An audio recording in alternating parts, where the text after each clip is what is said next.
মেয়েদের মুখের ভিতর ছড়াচ্ছে বিষাক্ত এক ক্যান্সার, যা দ্রুত ছড়িয়ে পড়ছে শরীরের অন্যান্য অঙ্গে। এই ক্যান্সারে মারা যাচ্ছেন মহিলারা।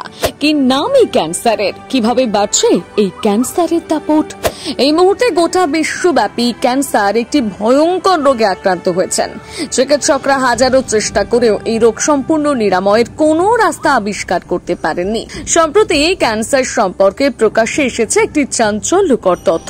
জানা গিয়েছে মেয়েদের মুখের মধ্যে বাড়ছে একটি বিষাক্ত ক্যান্সারের প্রকোপ। আর এই ক্যান্সারটি হলো ওরাল ক্যান্সার। মানুষ এই ক্যান্সারের সঙ্গে এতটা পরিচিত ছিল না, কিন্তু ইদানিংকালে এই ক্যান্সারের প্রাদুর্ভাব মারাত্মকভাবে বেড়েছে, তাও আবার মেয়েদের মধ্যে। হঠাৎ কেন এই ক্যান্সার বাড়ছে?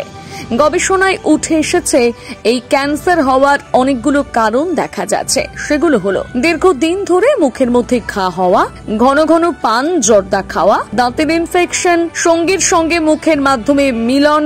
এই সব কারণগুলোর জন্য ওরাল ক্যান্সারের রমরমা অনেকটাই বেশি বাড়ছে। এই ক্যান্সারদের কবলে সকলে পড়লেও মেয়েদের মধ্যে এই ক্যান্সারের চোখ রাঙানি বেশি দেখা যাচ্ছে। এই ক্যান্সারের লক্ষণগুলো কি কি এবার তাও দেখুন। এই ক্যান্সারের লক্ষণ হিসেবে চিকিৎসকরা জানাচ্ছেন আচমকা মুখের ভিতর পরিবর্তন হওয়া, দাঁতের মাড়িতে পুঁজ জমা, খাবার গিলতে না পারা, এগুলো ওরাল ক্যান্সারের প্রাথমিক লক্ষণ। এই ক্যান্সারের হাত থেকে বাঁচার জন্য কি করতে হবে? চিকিৎসকরা ওরাল ক্যান্সারের হাত থেকে বাঁচার জন্য নিয়মিত ওরাল চেকআপের পরামর্শ দিয়েছেন, আর সেই সঙ্গে সবুজ তাজা শাকসবজি খাওয়ার কথাও জানিয়েছেন।